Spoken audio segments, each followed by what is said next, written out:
So next up, I'd like to talk about how to use those limits at infinity, those common limits at infinity, to actually evaluate a couple of limits at infinity.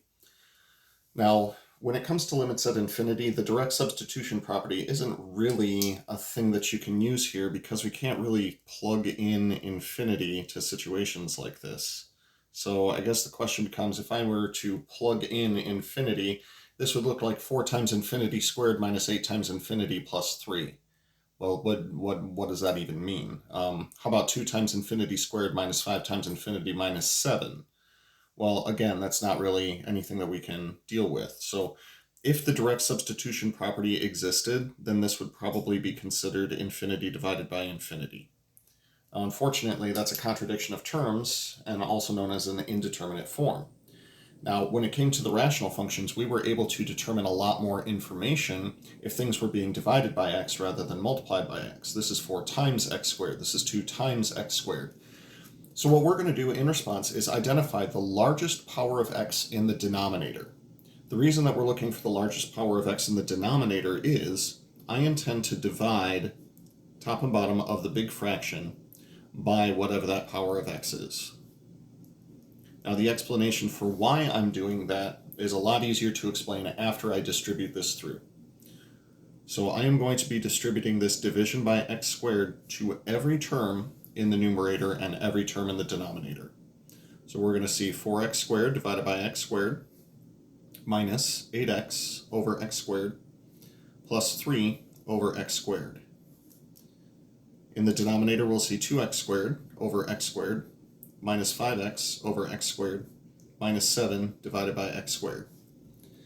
Now the majority of these fractions can be reduced, and I'm going to do so.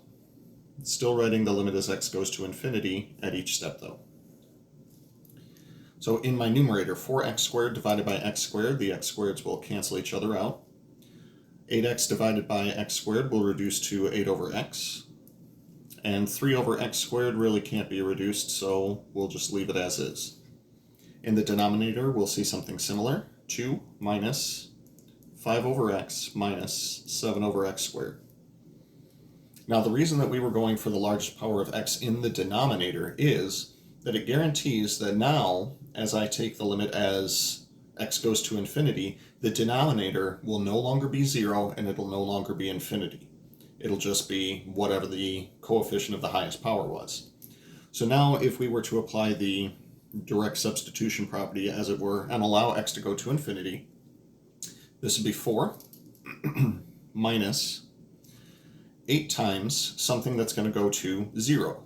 So that will turn into 0. Plus 3 times, using that common limit at infinity one more time. As x goes to infinity, if it has an x left over in the denominator, those terms are going to go towards 0. We'll see the same behavior take place in the denominator. So simplified completely, final answer for this one is going to be 2.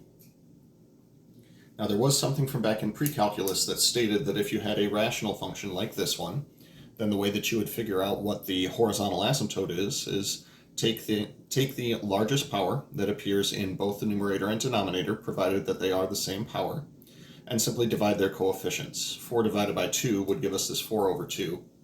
This is the more detailed and more calculus-driven explanation as to why it's equal to what it's equal to.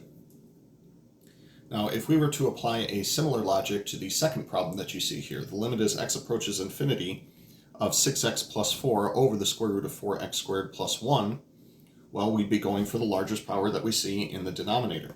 Now, that can be a little bit deceptive, though, because the largest power of x that's in the denominator is an x squared. But that x squared is also hidden underneath a radical. So the thing that I'd like to point out here is that if we were to consider the square root of x squared, in most situations this would simply be equal to x. Technically, though, it'd be the absolute value of x. So as long as x is positive, it's just going to be equal to x. But if x is negative, this is going to be equal to negative x. That way you're taking the negative of something that's already negative, therefore turning it positive. So when we consider what is the largest power in the denominator, we're really saying that it's just x. Now in the numerator, I can do to that exactly what we did in the previous problem and distribute that 1 over x to each of the terms. So 6x over x plus 4 over x. In the denominator, though, I'm going to change this x in the denominator of the denominator into a square root of x squared. The reason that I'm doing that is because if you have a radical that's divided by another radical, you can turn them into one nice big radical. So simplifying my numerator, this will be 6 plus 4 over x. And in my denominator, this will now be bigger radical 4x squared plus 1 over x squared. Then we can distribute this x squared to both of the terms in that denominator and call this 6 plus 4 over x over 4x squared divided by x squared would be 4, and 1 over x squared would be 1 over x squared. At this point, we can now take the limit as x goes to infinity. That is not really the direct substitution property, but certainly kinda. Your numerator is going to become 6 plus 0.